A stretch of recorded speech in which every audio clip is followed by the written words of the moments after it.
All right, so I feel like I got bamboozled. Looks like we got yet another medical student who is dropping out. It seems like this is happening so frequently these days. This is Faye Bate, and she is a UK-based medical student. And let's dive in. Before we do so, this is Lishan Oolong. And if you guys want to know more about my tea habit, tea obsession, where I source my tea, check out my morning routine video right here. What idiot would quit medical school with only a year left to go to become a full-time attention whore? Off to a strong start. What I find so funny, roughly about a year ago, I was having a very similar conversation with another one of my friends, and they were also faced with this predicament of whether or not to drop out. Talking to her friends about this, I feel like it's becoming more common. I wonder if there are any statistics actually looking at attrition rates in medical school, you know, this year versus 10 years ago. I think social media has put it up front and center in a lot of our minds. And I know when I was in medical school, I never even thought once about quitting. It wasn't until I was in residency that I thought. So curious to see if there's any data on that. How silly an idea that was. And number two, in pretty blunt terms, saying to her, what the fuck are you doing? Given how hard I worked to get my place at medical school, I never even thought that this would be a question that I was facing. A lot of people, when they hear of medical students or residents or attendings leaving medicine, quitting, they oftentimes jump to the conclusion that, you weren't fully in it, you should have known. But as Faye points out right here, you're fully committed, you're in it just like everyone else, and then things change years down the line that make you question that decision. And there's things that come up like sunk cost fallacy, etc., that we can dive into later. Now that I'm less than 365 days away from the finish line. Wait, if you're less than a year from earning your degree, in most cases, you should probably just stick through it, because in the US, it's high school, then 4 years of college, then 4 years of medical school. And then you earn your MD, and then you do residency. In the UK, it's high school, then 6 years of essentially a combined college plus med school program, and then you earn your MBBS. If I had less than a year to get my degree, I personally would stay, but again, let's see her reasons. If I got hit by a bus tomorrow, would it all have been worth it? Medicine is a bit like a toxic relationship. Before you get into it, countless people try and warn you, but you convince yourself that you're different, your love, your perseverance, your passion will get you through, and that the people... Yo, that's so spot on. So spot on. And that's why on Med School Insiders and on this channel, I talk so much about pre-meds. Go into it with eyes wide open. It's a great profession for the right people, but it is definitely an overhyped profession. So you want to really know what you're getting yourself into before you commit. You see your friends less. The other activities that you used to enjoy take a back seat so that you have more time for them. You give and you give and you give and you give, and all it does is take. A little bit of a dramatization. I don't think all it does is take. I think that some of my best memories are actually from my med school years. I think med school is one of those times where intensity is very high, and you can choose how you want to view that intensity through what lens. And for me, because my college was rougher than I would have liked for personal reasons, then med school became this time to push hard and develop myself as a person. And then I also found what we were learning and interacting with patients to be super rewarding. So I wouldn't say that it's all take. They expect so much from you, but as soon as you need any support or appreciation, they're nowhere to be found. You feel like nothing you do is ever enough, and you're at their constant mercy, because you know that if you didn't do what they wanted, there is a line of people queuing out the door to fill your spot, until eventually you keep making excuses to stay, until the only excuse that you have is that you've come this far and it would be a waste to throw it away. Sunk cost fallacy. It is a very real fallacy. I faced that too when I was deciding to quit plastic surgery residency. You've put so much time and effort into this thing, you must really love it. Like, you've worked so incredibly hard, you've sacrificed so much. Why throw it all away?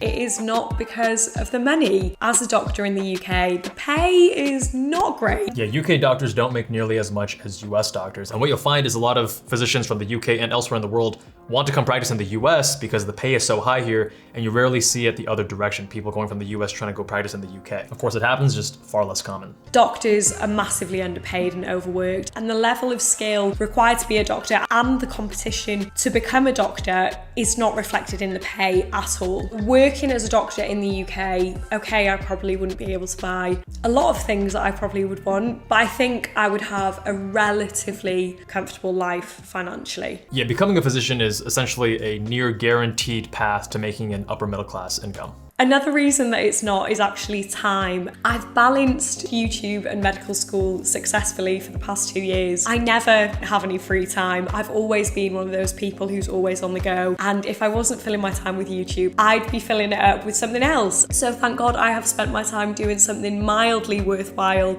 even if to some it seems like I'm just being an attention whore on the internet. Again, I knew what I was getting myself into. I know people at my medical school who work a lot harder than me, who have part-time jobs, and some of them have children to raise. Me complaining about not having enough time for YouTube is not a valid excuse. No matter what you do in Western society, everyone feels like they don't have enough time. Whether if you're doing just med school and nothing else on the side, you still feel like you don't have enough time to do the other things you want to do. If you're doing med school plus YouTube, if you're doing med school plus YouTube plus a business, then you'll never feel like you have enough time. That's just welcome to adulthood.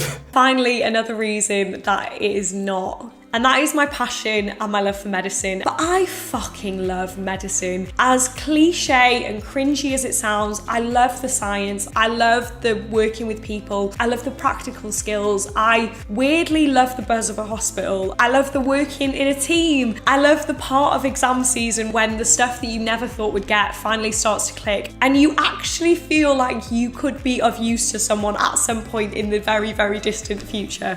Okay, so it looks like earlier in the video when she was saying that it just takes and takes, I guess she was just making the comparison to a toxic relationship. But I'm glad to see that she does see a lot of positives in medicine, because medicine, again, is a very special field. And part of the positive emotions and positive reinforcements that we get in it is because we work so hard. There is some struggle involved, and then on the other side, you see the fruits of your labor, the knowledge you have, the care you can provide for patients.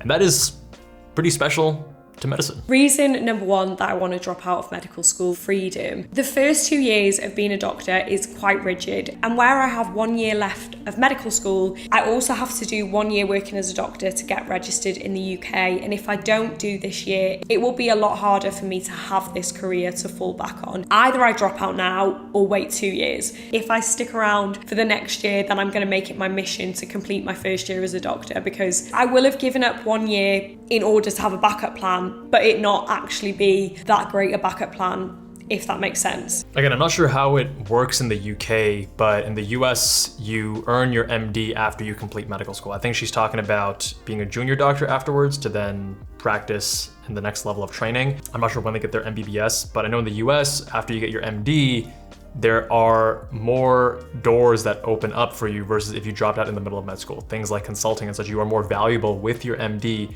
versus not having it. Another thing that I hate about being a doctor in the UK is the lack of freedom you get when choosing where you want to go. Doctors up into their 30s and even 40s get shipped off around the country wherever there's jobs. It's also very common in the US because residency match, you open your envelope on match day every March, and that seals your fate, where you're gonna be spending the next 3 to 7 years doing your residency training. Talking to other friends with similar salaries, they definitely have a lot more flexibility, a lot more freedom, and are able to settle down and put roots in a lot earlier. There just seems to be this attitude of you get what you're given and you don't make a fuss. And where I think that is a perfectly fine attitude to have when dealing with children eating their vegetables, I just don't think it's a very good attitude to have with fully grown adults who want to have a life. I'm not sure how it works in the UK, but in the US, you submit a rank list of the various residency programs you want to train at in decreasing order of preference. So you do get some say in where you end up. Like for me, I really wanted to be in California.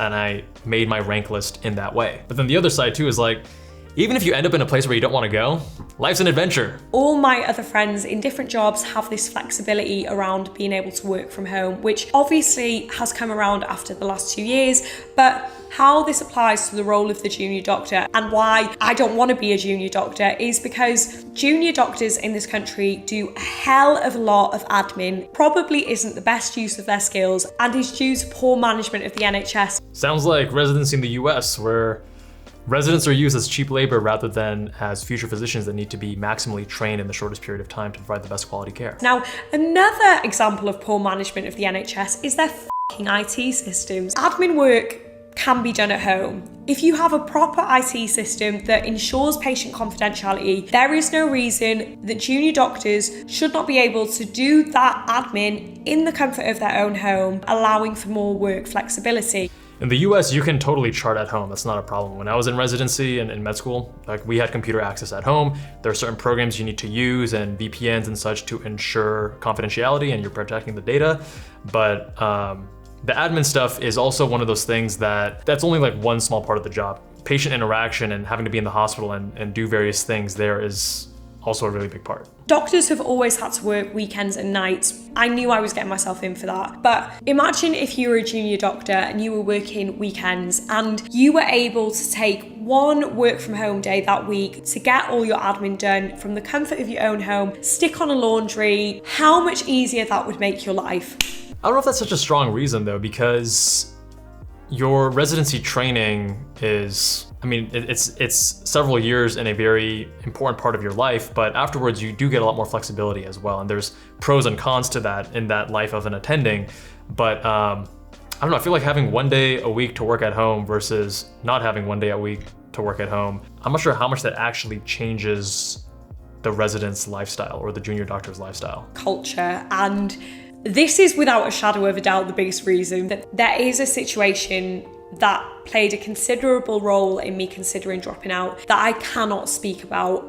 Oh, we all got situations like that. Isn't that sad? She's like, oh yeah, I got the situation that I can't speak about, and I'm thinking to myself, yeah, I got a couple situations that I also can't speak about. It looks like the culture of medicine in the UK is similar to the culture of medicine in the US, especially in the sense of being more malignant and not treating people well and having a little bit more of an old school hierarchy where treating people below you poorly is the norm. So why do I hate the culture so much? The first one being the NHS at the moment is a bit like a pressure cooker filled with overworked and underpaid people. When you're in such a stressful environment, this chips away at you, and this is very obvious in the hospitals. Hospitals are stressful environments, they always have been, but from what I hear, it's getting worse. In the US, it's getting better because of the shift in lifestyle and just workplace culture that's happening in all other industries as well. It's happening very slowly, but it is happening slowly in medicine, where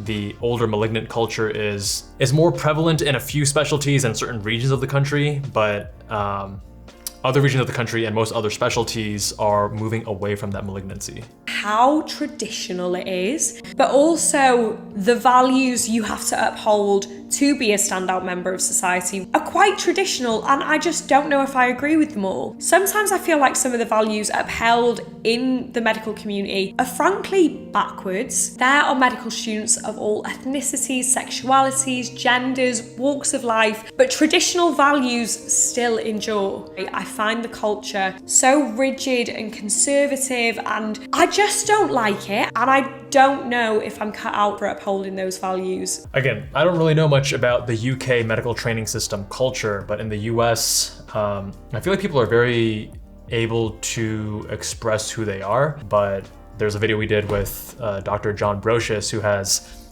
like full sleeve tattoos on his neck, and he's a practicing plastic surgeon. Yeah, I feel like a lot of industries also have equally of a traditional culture, not just medicine. Why would I give up with only 1 year to go? There are lots of comments saying I've come this far, it's an incredible opportunity, and social media isn't a stable income. Yeah, social media is not a stable income.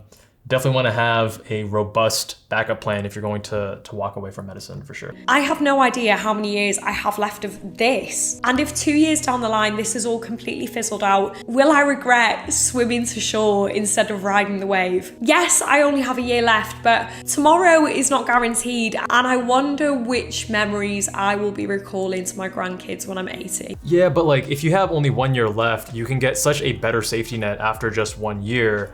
Again, with my assumption that it's the equivalent of earning your MD in the US and yada, yada, just waiting 1 more year, right? Versus, and yeah, tomorrow's not guaranteed, etc. But there's a middle ground. You can't act like you're dying tomorrow. Otherwise, we'd all blow our savings and whatnot. And then on the other hand, yeah, you can't act like you're gonna live forever, because then you're gonna miss out on all these opportunities. You need to find that middle ground. Like for me as an example, I had 5 years of residency left because plastic surgery is a 6-year program.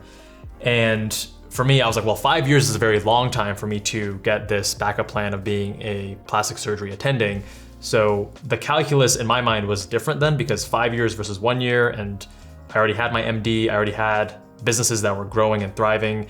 I'm just not sure if leaving with less than a year to go is the most wise decision from a risk mitigation perspective. For example, right now I have choice over what I do. Option one, I drop out of medical school. I let my income from social media support me for 6 months whilst I develop a new skill set or work out a more stable income source that can sustain me for a longer period that isn't reliant on people watching my videos. So that's a good point, because if you are just relying on social media, the algorithms are not as, they're not kind, right? And even though you're making good money one day, you may not be making that same level of money the next year or the year after that. And it's a very fickle source of income. So what you want to do is you want to get direct access to your audience. You want to start a newsletter. You want to have a product that you own on your own website, your own services. That's going to be much safer. You can get into physical products. You can do online services. You can do a lot of different things, but relying on just social media, AdSense, sponsorship money is very risky, and it sounds like she knows that. Now I know that I can leave medicine at any point, and once I get my degree, I'm in a far more stable position. But believe me, I know many doctors who are looking for their get out of jail free card, and it's not as easy as it looks. So true, even in the US, a lot of people want to get out of medicine, and they'll even tell pre-meds, hey, don't do it, don't go into it, it's not worth it. It's not because medicine is a bad career, it's because, again, medicine is overhyped. So a lot of people, out of 100 people, 75 would be happy as doctors, 25 would not. And you want to figure out, are you part of that 75 or that 25? And that's what we try to do with Med School Insiders and this YouTube channel. But very true in the US as well. There are a lot of people that do want to get out. Faye Babe, I only watch you because you're at medical school. I am not going to give a shit about your life if you leave. So that kind of depends on your content type too. So I have not watched any of Faye's content, but if her identity is built around like medical school studying, then leaving is going to leave this really big gap that's hard to fill. But if it's more of like a lifestyle, I'm guessing that she's more lifestyle, where it's like, hey, this is my day in the life, this is my personality, this is the struggles I'm facing, this is my life, then it would be easier to transition. It has taken up such a huge proportion of my life. Making content about medicine is the easiest thing because it is what consumes my life on a daily basis. Okay, so yeah, she's making a lot of medical content because that's her life, right? Which makes sense. And one thing to note now, so Med School Insiders has been a much more successful channel than this channel for the reason that we started with medical content and stuck with that and was consistent with that for years and years. So now we're at close to 1.5 million subscribers, and we've had very steady growth for the last 5 years. This channel is all over the place. Sometimes I miss uploads, sometimes it's about medicine, sometimes it's about tea or racing cars or whatever. So if you're able to stick to a certain niche, you're going to grow much more rapidly just based on user behavior, based on the algorithm. It makes sense, right? So again, if she wants to pivot, then if her channel is more about her personality and who she is and her life, it's much easier to pivot, right? Whereas if she's about study strategies and here's how to, do med school with less stress and things like that, then it's going to be harder to pivot because a lot of viewers are expecting that content to help them get through med school themselves. I am so much more. I would much rather never hit 100,000 subscribers, but know that the 94,000 of us are a community of like-minded, ambitious, hardworking individuals who prioritize a happy and balanced life above it all and would never let a label simplify all the intricacies that make you, you. Yeah, if she leaves medicine and does something else, then is she gonna lose some subscribers? Absolutely. But she'll probably gain just as many, if not more, because it's a very brave thing to do. It's a very gutsy thing to do. Not a lot of people are doing it. A lot of people are gonna be curious about it, so. Now I'm left with you guys, the ones who don't care if I stay in med school or I leave as long as I'm happy. Here's my decision. I'm staying in med school. Wait, what? I'm staying in med school. Did I just get clickbaited on this video? What?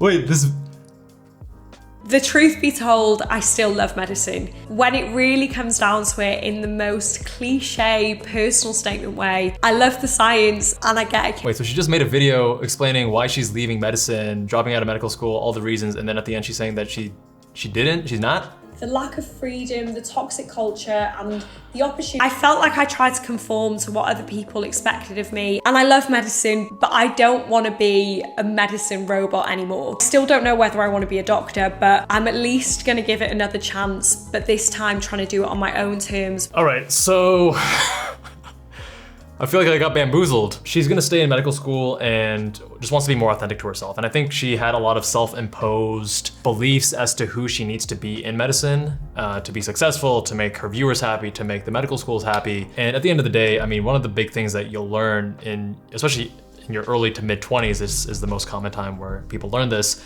is just being authentic to who you are, right? And like, I've embraced the weirdness that I am, and I'm a lot happier for it. And that happened during medical school for me, because again, college was a tough time, and medical school, I feel like I grew into who I am today. And yeah, if there's any advice I would give to the younger generation, people who are in college or in medical school right now, is like, yeah, find out who you are. And as long as you're being true to that and you're not hurting other people, putting other people down, like as long as you're being a good person, embrace your weirdness, because we're all weird in different ways. And medicine, yeah, it's not a perfect profession. I talk about that a lot on both this and Med School Insiders, but it is a very special profession. There's a lot of good to it. Sure, there's some bad to it, but by bringing awareness to those issues, by trying to work on it on a systemic level, then we can bring about change. So much love, my friends. I hope you enjoyed this video, and I'll see you guys in that next one.